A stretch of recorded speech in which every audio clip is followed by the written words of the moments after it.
have a new project. This is our new project. We're using 555 timer.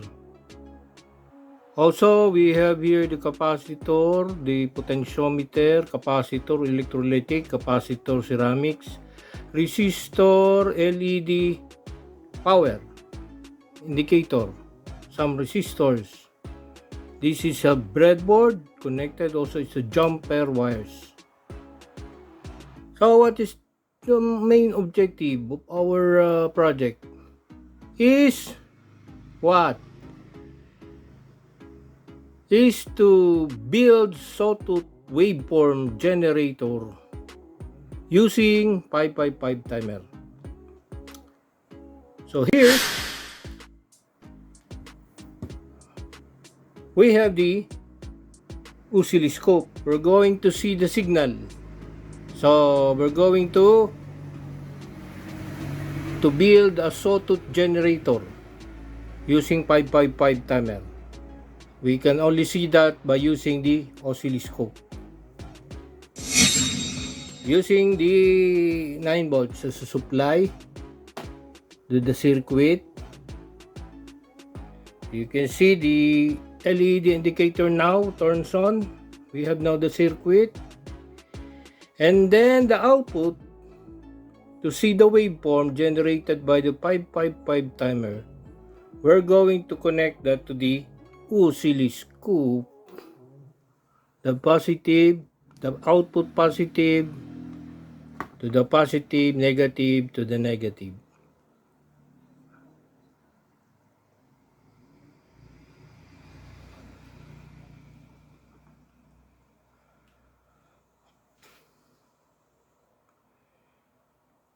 So you can see in the oscilloscope we have a sawtooth waveform generated by the 555 timer. And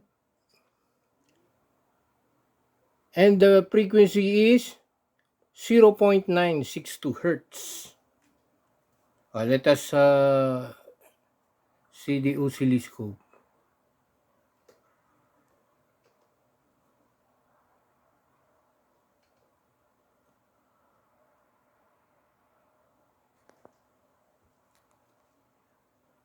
So you can see here, we have a time base of a period of 1.04 seconds.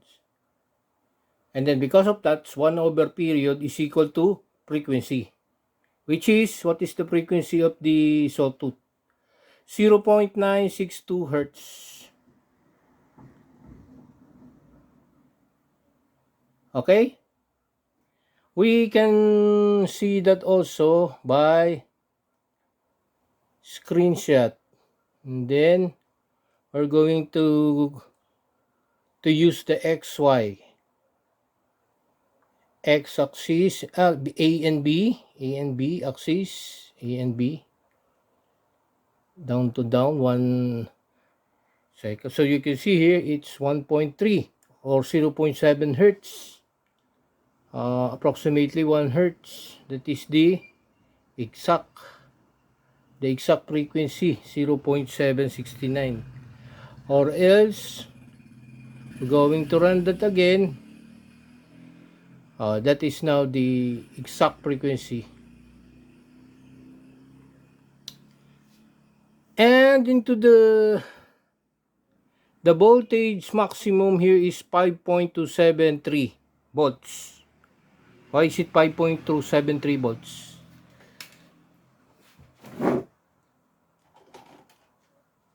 Because that is the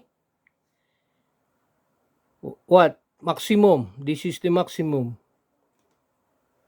Maximum is 5.273 volts. That is the maximum charging.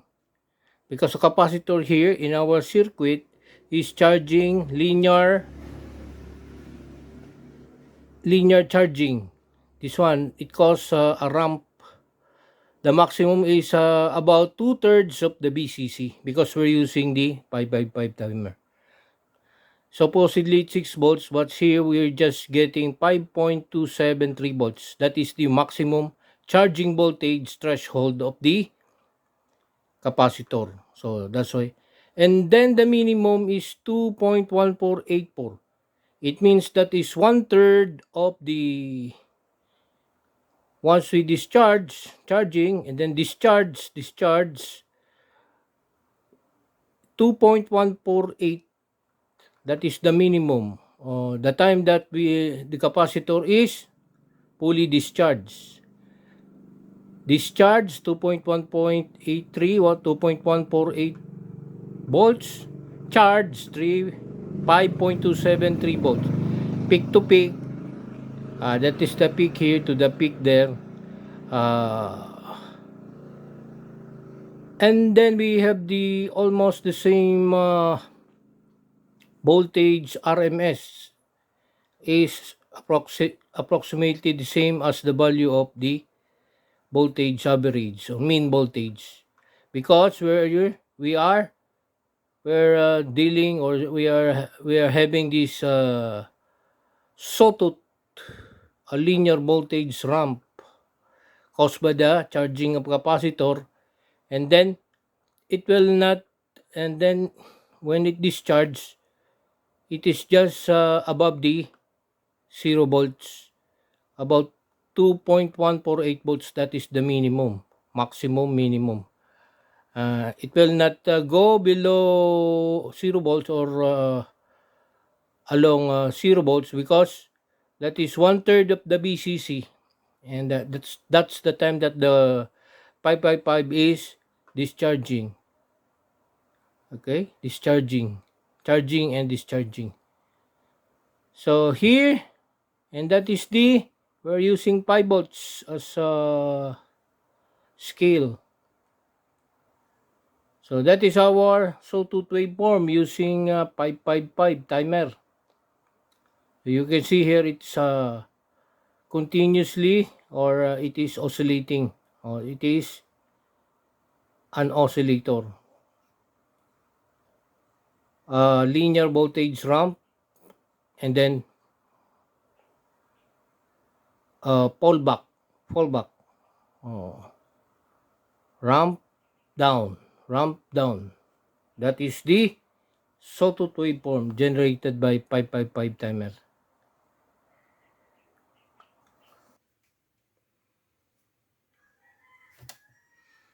We now have our figure 1 sawtooth waveform generator using 555 timer. This is the 555 timer, and we are producing at the output of a sawtooth waveform. That is the sawtooth. And the oscilloscope is connected here to the positive of the capacitor, 1000 microfarad, 16 volts, to the ground. So this is where we connect our oscilloscope. So the waveform is here. So in our circuit, we have the 9 volt supply. And then we have this pilot indicator lamp, LED. Just to know that the circuit is on. Limiting resistor with the LED red. And then we have this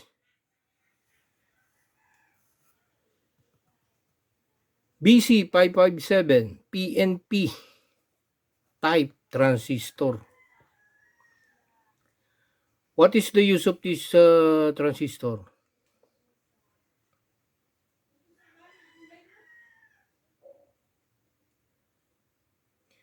The use of transistor is a linear charger. So it gives the linear or constant current charger to the circuit. So here, when we powering on the circuit, we're using here a potentiometer, so that we can control the amount of current that flows into the capacitor or the charging. So here we're using 1K. So this is a potentiometer So you can see the potentiometer, 3 pins.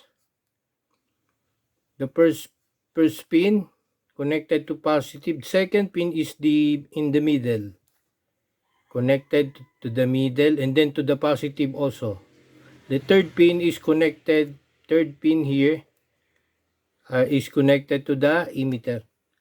So when this circuit is on, current flows into the emitter to the base. Because this is PNP, it will switch on this transistor. So once it is switched on, current flows into the base and then biasing resistor. With the use of this, flows current here and then to the ground. And then the current flows into the ground base to the R2 10K and then 4.7K. What's the use of these two resistor? That is bias resistor. It means to turn on this transistor, we need this bias. And also, it deals with the amount of current that flows into the emitter collector. So once this is switched on, the current flows now from 9 volts to emitter, then to the collector, charging the capacitor. Okay? So, once switching on, charge the capacitor up to what? This is constant current because the current now flows from transistor. So the transistor is a constant current charger. So the current here will charge the capacitor. And it continues to charge. And the current flows depends on the resistor or the potentiometer. In our case, we connect the R3 to the leftmost here. So pull resistance is it's being shown here. This is a sensor resistor. Current flows into the capacitor. Okay? Linear. So that's why when we develop this ramp or this sawtooth, this is the linear or the constant current charging voltage ramp of the sawtooth. This one, this continues to charge linear charging. Okay, it is not exponential, linear charging. So there the waveform developed here while charging is this. Charge up to what? Threshold. So this capacitor is connected to the 555. And this 555, we have here the reset to the positive, 8, the supply, and then 3, no connection. These 3 will produce a square wave or rectangular wave. We don't use this. Pin 5, control voltage, 4, stabilization, and then pin 1, the ground. So, charging here, since it is connected to the pin number 2, trigger, pin 6, threshold, pin 7, is discharged. Continues to charge, and then once it reaches 2/3 of the BCC, so charging up to 2/3 of the BCC, it will now begin to, this is 2/3, the peak of the sawtooth, that is the 2/3 of the BCC. Okay, after charging 2/3 of the BCC, it will now starts to discharge.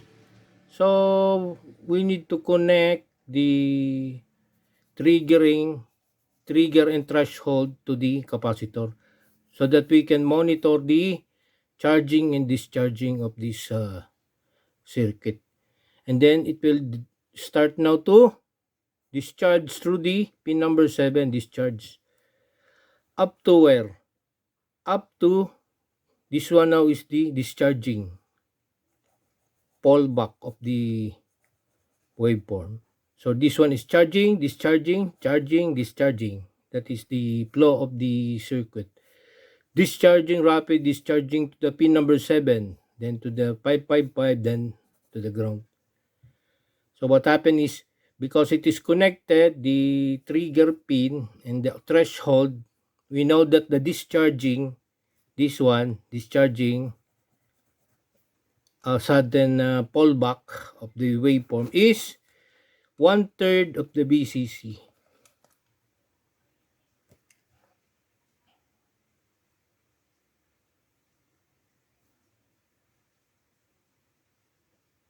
In our case, the oscilloscope is 2/3 of the BCC, but it is not 6 volts, because 2/3 of BCC charging 6 volts, but we get 5 point something, 5.0.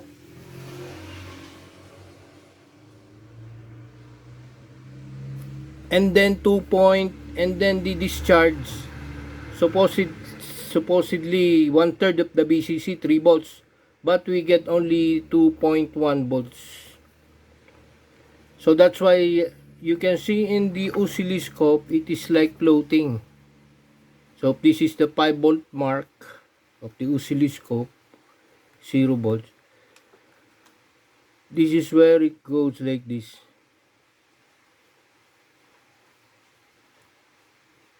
It is charging, this is charging at 2/3, which is 5 volts, 5 point something, 5.1 volts, 5.2 volts, 5.27 volts, 2/3 of the BCC, and then discharge at this one. This is 2.5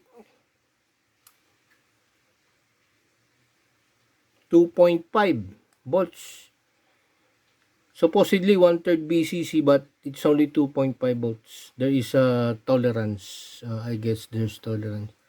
So, charging, discharge, charge, discharge. So, it did not hit the 0 volts. So, you can see in the waveform, that is the charging, a voltage ramp, and then pulls back, down, ramp, down, ramp, down. Looks like a sawtooth. Charge, discharge. Then charge again, discharge to pin number 7. We need to connect the pin number 2 and 6 to the capacitor, so that we can continue to oscillate the circuit, or we need to continue to oscillate and to monitor the threshold, since this is threshold, and it triggers the internal capacitor, comparator, or components inside the 555 timer. So, charge, discharge, charge, discharge. So, this process continues to oscillate, because as we go along, as this transistor switching on, because emitter to base, we switching on this, and then we got this to bias the transistor using 2 resistor, and then charging the capacitor. We got the output by here, out to the capacitor, and then connected here the pin 2, 6, 7. So we created this waveform, a waveform generator created by, a waveform created by 555 timer, sawtooth, a voltage ramp, linear. If we are using a simple resistor here without transistor, so the voltage charging is looks like this when we connect oscilloscope in the capacitor. It is exponential.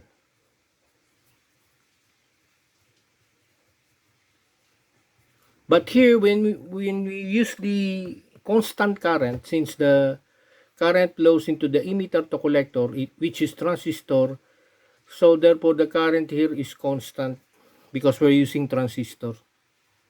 Okay, PNP. This is now sawtooth linear charging or linear voltage. Exponential, this is how the capacitor is charging. This is the waveform.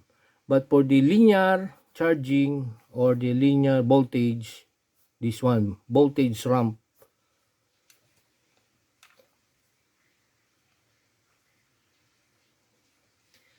And that is our sawtooth waveform generator using 555 timer. So this is the connection. If we're going to adjust the potentiometer here, since our initial connection is, we start here from pin 1 to pin 2, but if we're going to adjust it along here on the middle, it will now, we're going to see the waveform we will produce a different waveform. It looks like this, a steep. Then if we go along and up, then we continue adjusting this potentiometer up to emitter. So it's almost shorted, no resistor. So it looks like no resistor here. Current flows here, charging. It becomes now a reverse sawtooth. Reverse sawtooth looks like this. Reverse sawtooth. So if we just did not adjust the potentiometer here, just along here at the pin 1, 1, 2, or we got the resistor of 1K, we have this waveform. So as we adjust the potentiometer, the waveform will change. Something looks like this steep voltage ramp. And then if we continue up to the emitter, so it will now just looks like there's no resistor here.